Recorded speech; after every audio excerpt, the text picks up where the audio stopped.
Hello friends, welcome to வலிமை IAS academy. நம்ம இந்த வீடியோவில் அசிஸ்டன்ட் கமிஷனர் ஆஃப் லேபர் வலிமை ஐஏஎஸ் அகாடமியோட டெஸ்ட் சீரீஸில் கேட்கப்பட்ட 100 கொஷின்ஸ் அதற்கான வீடியோ சீரீஸை பற்றி பார்க்கலாம். நம்ம இந்த வீடியோ சீரீஸில் யூனிட் 7, அதாவது ட்ரேட் யூனியன் லா, கலெக்டிவ் பார்கெனிங், கிரீவன்ஸ் ப்ரொசீஜர், இதுக்கு கீழே இருக்க டாபிக்ஸில் ஒரு 100 கொஷின்ஸ் பற்றி பார்க்கலாம். நம்ம அந்த கொஷின்ஸில் ஜஸ்ட் கொஷின் ப்ளஸ் ஆன்சர் மட்டும் பார்க்காம அந்த கொஷினை எப்படி ஆன்சர் பண்ணலாம், அது எங்கேருந்து எடுத்திருக்காங்க, அதனுடைய மற்ற ஆப்ஷன்ஸ்க்கான ஆன்சர் என்னங்கிறதையும் நம்ம ஃபுல்லாக கலெக்டிவாக பார்த்துடலாம். ஓகே, இப்போ ஃபர்ஸ்ட் கொஷின் பார்த்தீங்கன்னா ஒரு assertion and reason question. Maximum ஒரு குரூப் 1 லெவல் கேடர்னாலே வந்துட்டு அந்த குரூப் 1 கொஷின், குரூப் 2 கொஷினே பார்த்தீங்கன்னா இப்போலாம் அசர்ஷன் அண்ட் ரீசன் வந்து நிறைய கேட்க ஆரம்பிச்சிட்டாங்க. இது ஒரு வகையில் வந்து டஃப்பான கொஷின் தான். ஓகே, இப்போ ஃபர்ஸ்ட் கொஷின் பார்த்தீங்கன்னா அசர்ஷனில் registration of trade union is necessary. Assertion reason கொஷினை பொறுத்த வரைக்கும் நீங்கள் இந்த பாயிண்ட்ஸ் தான் பார்க்கணும். எங்கேயாவது மஸ்ட்டு, நெசசரி, ஷுட்டு, இல்லைனா ஆல்வேஸ், அந்த மாதிரி ஸ்பெசிஃபிக்காக ஒன்று கொடுத்துருந்தாங்கன்னா அங்கே நோட் பண்ணிக்கணும். ஏன்னா அந்த மாதிரி இடத்துல வந்து ட்விஸ்ட் வைப்பாங்க. அப்போ தான் நீங்கள் வந்து எந்த அளவுக்கு உங்கள் நாலேஜ் டெப்த்து, அதாவது சப்ஜெக்டில் எவ்வளோ நாலேஜ் டெப்த் இருக்குன்னு தெரிய வரும். ஓகே, இப்போது the registration of trade union is necessary அப்படின்னு கொடுத்துருக்காங்க. அதே மாதிரி the registered trade union gets several benefits including some immunities.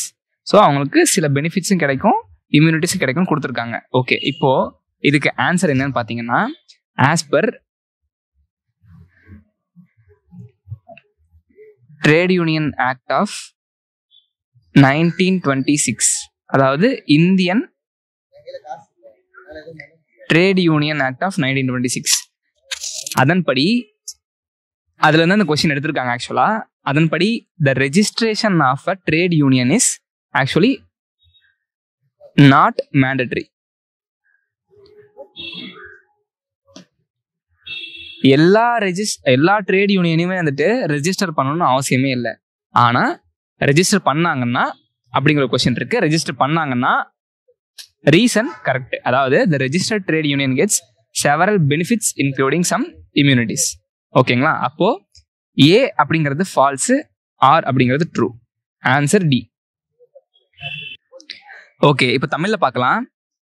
So assertion பார்த்தீங்கன்னா ஒரு தொழிற்சங்கத்தின் பதிவு அவசியம். காரணம், பதிவு செய்யப்பட்ட தொழிற்சங்கம் சில இது வந்து ஆக்சுவலாக இம்யூனிட்டிஸ் தான் அப்படி கொடுத்துருக்காங்க. நம்ம அதை விதி விலக்குன்னு வச்சுக்கலாம். ஓகே, பல நலன்களை பெறுகிறது. ஸோ இது அவசியம் இல்லை, ஆனால் பண்ணிக்கலாம், அவ்வளோதாங்க. ஸோ ஆன்சர் வந்துட்டு டி தான். ஏ என்பது தவறானது, ஆர் என்பது உண்மை. ஓகே, அடுத்தது second question. In which section specifies upon registration a trade union gets a legal entity status? அதாவது இது என்னன்னு பார்த்தீங்கன்னா, அந்த நான் ஆல்ரெடி சொன்ன Indian trade union act of 1926 அதன் அடிப்படையில் ஒரு ட்ரேட் யூனியனை ரெஜிஸ்டர் பண்ணிட்டாங்கன்னா அந்த ட்ரேட் யூனியனுக்கு லீகல் என்டிட்டி கொடுக்கணும்னு சொல்லிட்டு ஒரு செக்ஷனுக்கு கீழே இருக்கு. ஸோ இதுக்கு ஆன்சர் என்னன்னு பார்த்தீங்கன்னா செக்ஷன் 13. ஸோ செக்ஷன் 13ல தான் ரெஜிஸ்ட்ரேஷன் ஆன உடனே அந்த ட்ரேட் யூனியனுக்கு ஒரு லீகல் என்டிட்டி ஸ்டேட்டஸை கொடுத்துருவாங்க.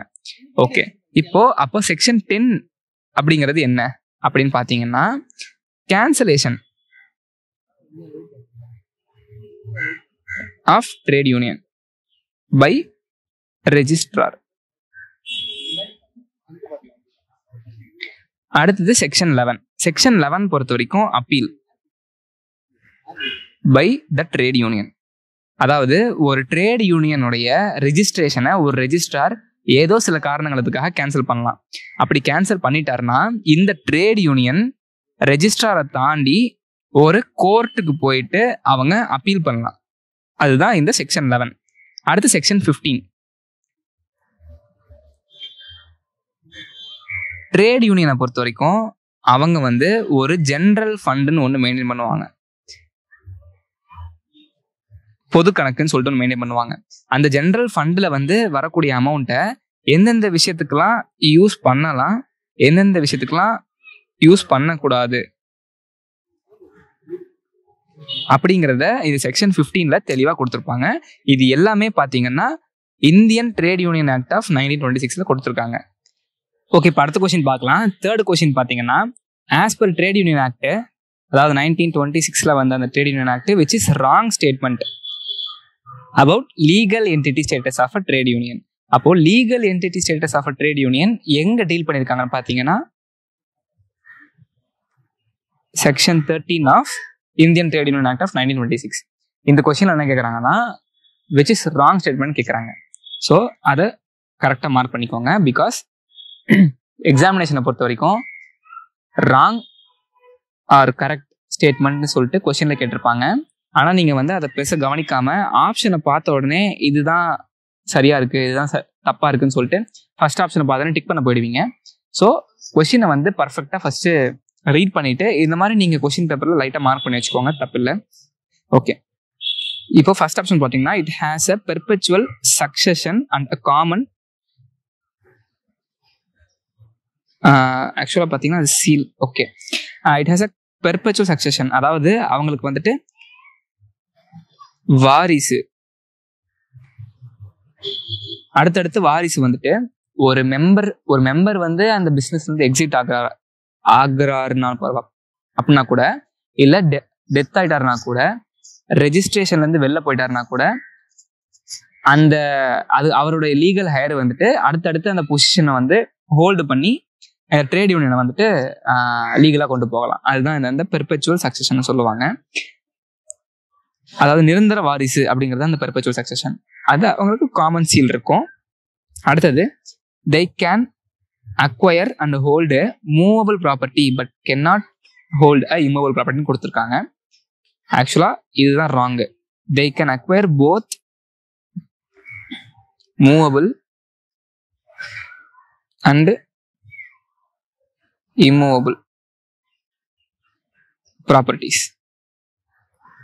Okay, they can contract through agents, correct தான், டிக் பண்ணல ஆக்சுவலா. ஓகே, அடுத்து they can, ஆக்சுவலா இது வந்து sue and they can be sued, அதாவது அந்த ட்ரேட் யூனியன் அவங்களே ஏதாவது ஒரு வழக்கு தொடுக்கலாம், இல்லைன்னா அந்த ட்ரேட் யூனியன் மேல யார் வேணாலும் வழக்கு தொடுக்கலாம். ஸோ இப்போ இதுல வந்து கேட்டிருக்கிறது ராங் ஸ்டேட்மெண்ட் அப்படிங்கிறதால நம்ம பிங்கிற ஆப்ஷனுக்கு போயிடலாம். பிகாஸ் அவங்க அந்த ட்ரேட் யூனியன்ல இருக்க மெம்பர்ஸ் வந்துட்டு அந்த ட்ரேட் யூனியன் ஆகட்டும் இல்ல அந்த லீகல் என்டிட்டி ஆகட்டும், they can hold both movable and immovable properties. Fourth question பாத்தீங்கன்னா who shall appoint a person to be the registrar of the trade union for each state ன்னு கேட்டிருக்காங்க. இதெல்லாம் வந்து direct answer Indian trade union act of 1926 base பண்ணி கேட்டிருக்காங்க. இதுக்கு பாத்தீங்கன்னா டைரக்டா அந்த ஸ்டேட் கவர்மெண்ட் தான், அந்த state government registrar for the ட்ரேட் யூனியனை வந்துட்டு அப்பாயிண்ட் பண்ணலாம். அடுத்து ஃபிஃப்த் கொஸ்டின் பார்த்தீங்கன்னா for the registration of a trade union how many members must be engaged in trade or industry in connection with the union. அதாவது ஒரு யூனியன் இருக்கு, இந்த யூனியன் வந்துட்டு ஃபார் எக்ஸாம்பிள் காட்டன் ரிலேட்டடான ஒரு யூனியன் வச்சுக்கோங்க, ட்ரேட் யூனியன் வச்சுக்கோங்க. ஸோ மினிமம் 7, அதாவது 7 பேர் பிளஸ் 7+ மெம்பர்ஸ் வந்துட்டு இந்த காட்டன் ரிலேட்டடான யூனியனுடைய மெம்பர்ஸா இருக்கணும். அதாவது இது ரிலேட்டடான பிசினஸ்ல என்கேஜ் ஆயிருக்க மெம்பர்ஸா இருக்கணும். அதுல ஃபார் எக்ஸாம்பிள் ஒரு 15 பேர் இருக்காங்கன்னா அந்த 15 பேர்த்துல வந்துட்டு அட்லீஸ்ட் 7 பேருக்கு மேலேயாவது வந்துட்டு அதுல இருக்கணும். மிச்சம் இருக்க மெம்பர்ஸ்லாம் வந்துட்டு வேற ஏதாவது பிசினஸ்ல கூட இருக்கலாம், இல்ல பிசினஸ்ல இல்லாம சில பொலிட்டிக்கல் லீடர்ஸ்ல கவுன்சிலர்ஸா கூட இருக்கலாம். ஸோ அது நமக்கு தேவையில்ல. நமக்கு வந்துட்டு இப்போ how many members must B engage இந்த ட்ரேட்னு கேட்டிருக்காங்க. அதுக்கு ஆன்சர் பார்த்தீங்கன்னா 7 or more. ஓகே, அடுத்த 6th question how many members இந்த trade union must engage or employed in the establishment to which it is connected அப்படின்னு பார்த்து கேட்டிருக்காங்க. இதுக்கு ஆன்சர் பார்த்தீங்கன்னா பி 10% ஆர் 100. இது ரெண்டுல எது லெஸ், அது மட்டும் தான் இதுல முக்கியம். லெஸ்ஸா மோராங்கிறது தான் முக்கியம். எது லெஸ்ஸோ அதுதான் இதுக்கான அந்த how many members the trade union must be engagedங்கிறதுக்கு ஆன்சர். ஓகே, இப்போ அடுத்து 7th question. Under which section the registrar will issue the certificate of registration of the trade union? So நம்ம ஆல்ரெடி செக்ஷன் 11 பற்றி பார்த்துட்டோம். இது வந்து அப்பீல். ஒரு registrar வந்து ஒரு ட்ரேட் யூனியனோட சர்டிஃபிகேட்டை கேன்சல் பண்ணிட்டாருன்னா அந்த ட்ரேட் யூனியன் வந்துட்டு அப்பீலுக்கு போகலாம். அடுத்து செக்ஷன் 12 பார்த்தீங்கன்னா ரெஜிஸ்டர்ட் ஆஃபீஸ், அதாவது இந்த ட்ரேட் யூனியன் ரெஜிஸ்டர் பண்ணுறப்போ ரெஜிஸ்டர் ஆஃபீஸ்னு ஒன்று கொடுக்கணும். ஸோ இந்த ஆஃபீஸ் ஏன் முக்கியம்னு பார்த்தீங்கன்னா all legal documents and notices இது எல்லாமே வந்துட்டு இந்த ரெஜிஸ்டர்ட் ஆஃபீஸ் கூடைய அட்ரஸ்க்கு தான் வந்துட்டு அனுப்புவாங்க. ஸோ செக்ஷன் 12 வந்துட்டு ரெஜிஸ்டர்ட் ஆஃபீஸு, 11 வந்து அப்பீலு.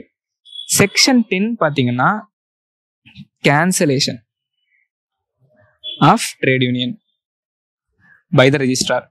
அப்போ செக்ஷன் 9 தான் கரெக்ட் ஆன்சர். இதுதான் பார்த்தீங்கன்னா the registrar will issue the certificate of registration. அப்போ செக்ஷன் 8 இம்பார்ட்டன்ட். செக்ஷன் 8ங்கிறது தான் வந்துட்டு ரெஜிஸ்ட்ரேஷன் ஆஃப் ட்ரேட் யூனியன்.